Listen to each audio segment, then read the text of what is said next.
Welcome guys, जेके loan job channel में आपका बहुत बहुत स्वागत है। सब्सक्राइब कीजिए जेके लोन जॉब चैनल को और पाइए रोजाना फिजिक्स, केमिस्ट्री, बायोलॉजी के मल्टीपल चॉइस क्वेश्चन जो आपके एंट्रेंस एग्जाम के लिए बहुत ही ज़्यादा हेल्पफुल है। सो गाइज, ये हमारा मॉर्निंग का वीडियो है, सुबह का, और इसमें हम केमिस्ट्री यानी कि रसायन विज्ञान डिस्कस करते हैं। ठीक है। सो अगर इवनिंग वाला यानी कि शाम का वीडियो नहीं देखा है तो उसका लिंक नीचे दिया हुआ है। शाम को अपलोड कर दिया था हमने फिजिक्स का, क्योंकि फिजिक्स का जो भौतिक विज्ञान शाम को अपलोड होती है। ठीक है। और सुबह में केमिस्ट्री। ठीक है ना। तो चलिए शुरू करते हैं। शाम को आपको भौतिक विज्ञान का वीडियो मिल जाएगा, देख लेना चैनल पे आगे। चलिए शुरू करते हैं। 1,2-डाइब्रोमो 1-फिनाइल एथेन को एसीटोफिनोन में बदलने के लिए अभिक्रमकों के उपयुक्त सेट की पहचान कीजिए। Identify the suitable set of reagent to covalent 1,2-डाइब्रोमो 1-फिनाइल इथिलीन इंटू एसीटोफिनोल। ऑप्शन आपके सामने हाजिर है।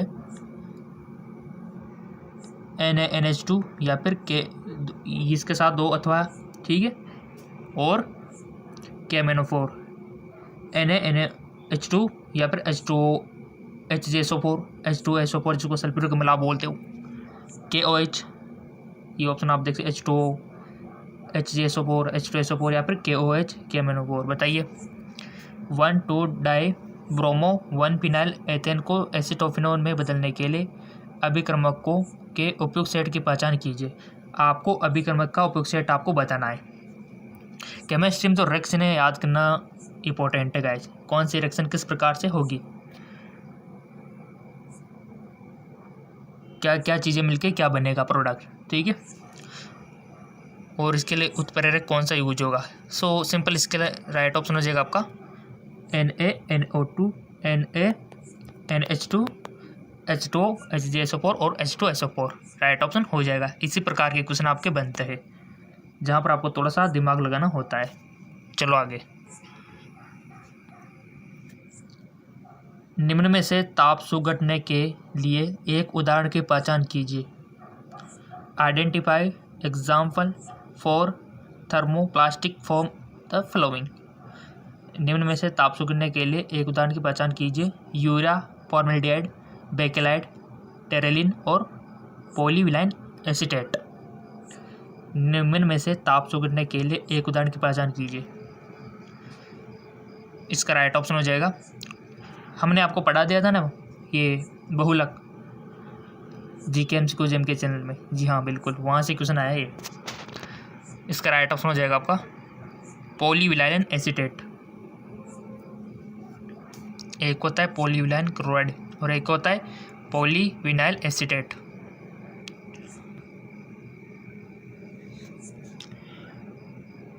निम्नतम द्विध्रुव आघूर्ण वाले यौगिकों को पहचानिए।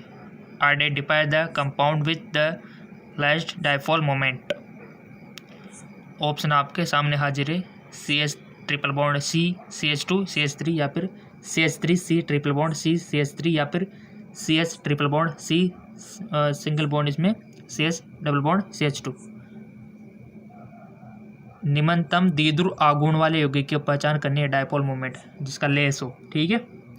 ये द्विध्रुव आघूर्ण पूछ लिया जाता है बहुत सी बार, इसका थोड़ा सा ख्याल रखना। अगर ख्याल नहीं रखोगे तो बुरा मान जाएगा और आपके मार्किंग माइनस हो सकती है। ठीक है। वैसे माइनस तो नहीं हो सकती बट नंबर कम ही आएंगे अगर आप इसको करोगे नहीं तो।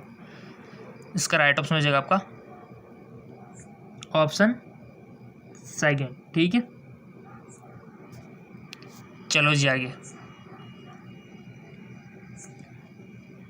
पेट्रोलियम उत्पादों के उपयोग के संबंध में निम्न में से कौन सा कथन गलत है। यानी कि आपको पेट्रोलियम उत्पादों की जानकारी होनी चाहिए, तभी तो आप बता पाओगे कि ये चीज़ गलत है। ठीक है।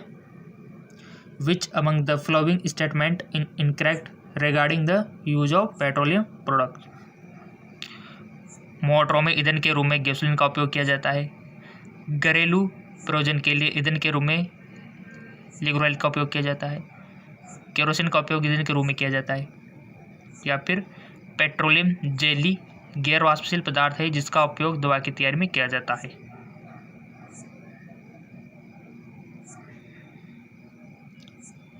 कौन सी बात गलत है उस पर टिक आपको लगाना है। 3 तो सही है, एक गलते हुए आपको बताना है।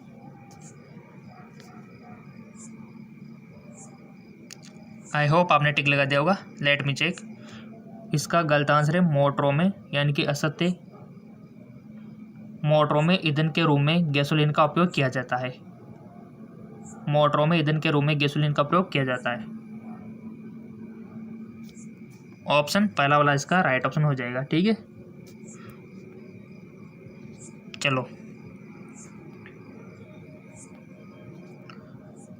निम्न में से किस यौगिक में सबसे कम आबंध वियोजन एंथैल्पी तापीयदार्यता सहित CH आबंध है?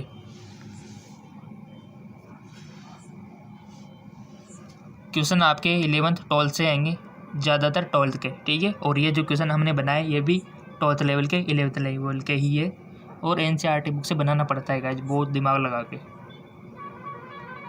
सो इसका राइट ऑप्शन हो जाएगा। पहले क्वेश्चन देख लो।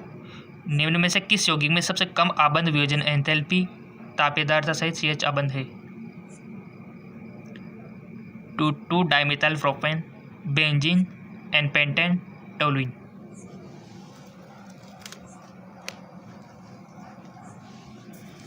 इसका करेक्ट ऑप्शन हो जाएगा आपका टोलुइन। ठीक है, टोलुइन को सब जानते हो। टोलुइन बेंजीन का थोड़ा ध्यान रखना, बहुत सारे बेंजीन टोलुइन के एक ही समझ लेते हैं, बट अंतर है बहुत सारा इसमें। नेक्स्ट, निम्न में से कौन से संकुल पौधों या पशुओं की जैविक प्रणालियों में स्वाभाविक रूप से नहीं पाए जाते?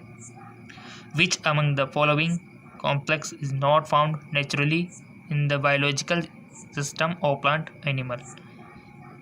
साइनोकोबालामिन,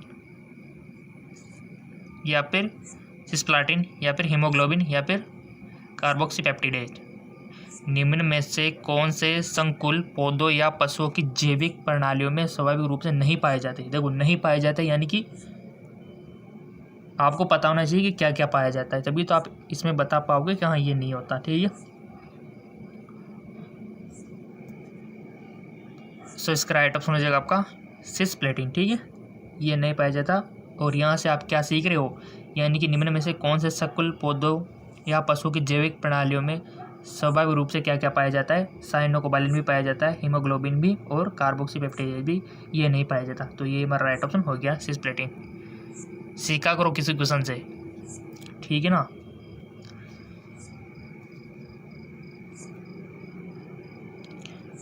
निम्न में से किस सम्मिश्रण में उच्चतम विद्युत चालकता होगी? ऑप्शन आपके सामने हाजिर है।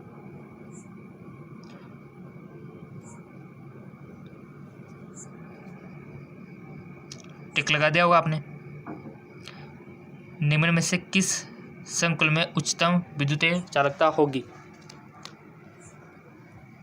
इसका राइट ऑप्शन हो जाएगा आपका प्लेटिनम NH3 6Cl4। ठीक है,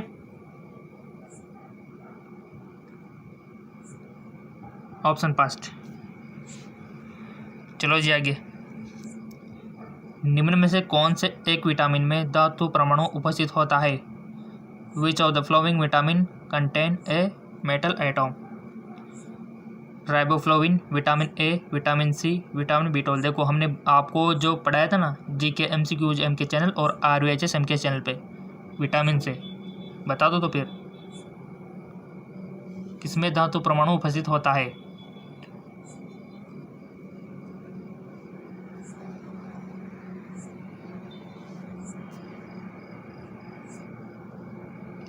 इसका करेक्ट ऑप्शन हो जाएगा विटामिन B12। कौन सी धातु होती है ये भी पूछ ले जाए तो क्या बताओगे आप? भाई आपने बता दिया कि विटामिन में धातु परमाणु तो विटामिन B12 में होती है धातु, बट कौन सी होती है? कोबाल्ट। ठीक है, याद रखना। RVHS के चैनल पे बताया था मैंने वीडियो में। ठीक है, जिन्होंने वीडियो देख लिया वो तो फायदे में है, और वीडियो सारे देखो, हमारे GK MCQ MK चैनल वालों को भी देखो, वहाँ से भी काफ़ी सारे क्वेश्चन बन रहे हैं। और क्वेश्चन तो देखो बहुत सारे आपको डायरेक्ट भी मिल जाएंगे, देखना। चलो आगे। विटामिन B12 हो गया इसमें, जिसमें धातु पाई जाती है। निम्न में से कौन सा वास्तविक विलयन का एक उदाहरण है? Which of the flowing example of drift solution? Pumice पत्थर, प्रोकम रवा, जिंक अमलगम या फिर जूता पॉलिसी। इसका करेक्ट ऑप्शन हो जाएगा आपका जिंक अमलगम, यसद सम्मिश्रण। चलो आगे। मिथाइल क्लोराइड में CCl आबंध की तुलना में क्लोरोबेंजीन का CCl आबंध होता है। CCl bond of chlorobenzene comparison of CCl bond methyl chloride. लंबा और मजबूत, लंबा और कमजोर, छोटा और मजबूत, छोटा और कमजोर।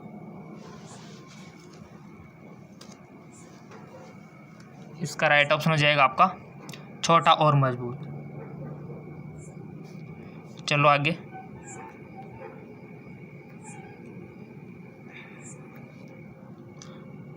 M धातु 5.5 एंगस्ट्रम की कोर लंबाई वाले एक FCC प्लग केंद्रित घन जालक में क्रिस्टल बनाती है। धातु के घनत्व की गणना कीजिए यदि इनमें 0.3% फ्रैंकल 2 से दिया गया है। M का मोलर द्रव्यमान 40 ग्राम पर मोल। ऑप्शन आपके सामने हाजिर है। 0.77, 0.48 या फिर 1.55 या फिर 1.00। फॉर्मूला अप्लाई कीजिए और हमने आपको बता रखा है फॉर्मूला। फेसबुक इंस्टाग्राम पे फॉलो कर रखा हो तो आपको मिल गया होंगे काफ़ी सारे फॉर्मूले। नहीं कर रखा है तो फेसबुक इंस्टाग्राम पे फॉलो करो, लिंक नीचे दिया हुआ है। वो आपकी प्रॉब्लम है अगर आप फॉलो नहीं कर रहे हो तो। हम तो पूरी जानकारी आपको दे रहे हैं। GK MCQs के चैनल पर भी वीडियो रोजाना दे रहे हैं और ये जो JK लोन जॉब चैनल है इस पर भी वीडियो सुबह में और शाम को दोनों टाइम पर प्रॉपर रेगुलरिटी दे रहे हैं, ठीक है। सो इसका राइट ऑप्शन हो जाएगा आपका 1.55। चलो जी आगे। -8 डिग्री सेंटीग्रेड पर एक विद्युत रोधित पात्र में रखा गया पानी अचानक जम जाता है। इस प्रणाली का एंट्रोपी परिवर्तन बताना है आपको।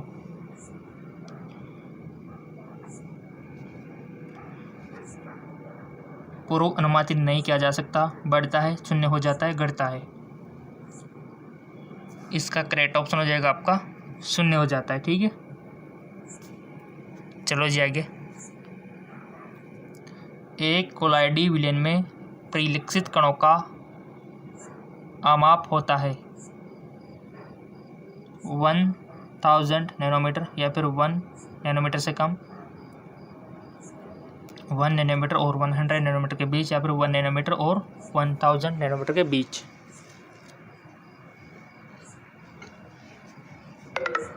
सो इसका राइट ऑप्शन हो जाएगा आपका 1 नैनोमीटर और 1000 नैनोमीटर के बीच।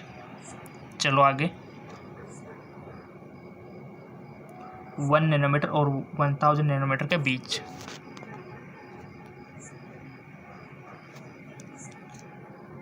कार्बनिक क्लोरो यौगिक जो पूर्ण विन्यासित प्रतिलोपन दर्शाता है। The organic chloro compound which show complete stereochemical inversion. CCl3, C6CH3Cl, C6H5Cl या फिर C2H52CHCl या फिर CH3CH3 या फिर CCl। सिंपल सी बात है, प्रतिलोम दर्शाएगा कौन दर्शाएगा? CH3Cl ये दर्शाएगा और ये यहाँ पर दिया हुआ है।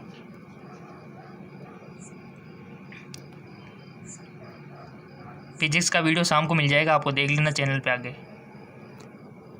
चेक करता रहा को चैनल पे आके वीडियो सेक्शन पे जाके देख लिया करो, आ जाएगा, ठीक है। समूह सेकंड सारे धातुओं के हाइड्रोक्साइड दर्शाते हैं। Hydroxide of group second alkaline metal. समूह में नीचे जाने पर घटती सारक प्रबलता, समूह में नीचे जाने पर बढ़ती सारक प्रबलता, समूह में नीचे जाने पर बढ़ती अम्ल प्रबलता, समूह में नीचे जाने पर पहले बढ़ती और फिर घटती अम्ल प्रबलता। सो इसका राइट ऑप्शन हो जाएगा आपका समूह में नीचे जाने पर बढ़ती सारक प्रबलता। इसका थोड़ा सा ध्यान रखना, समूह में नीचे जाने पर बढ़ती सारक प्रबलता। और लिंक नीचे दिया हुआ है डिस्क्रिप्शन में। क्वेश्चन बनता है आवर्त सारणी से। समूह सेकंड सारे धातुओं के हाइड्रोक्साइड दर्शाते। तो यहाँ पर इसका राइट ऑप्शन समूह में नीचे जाने पर बढ़ती सारे प्रबलता।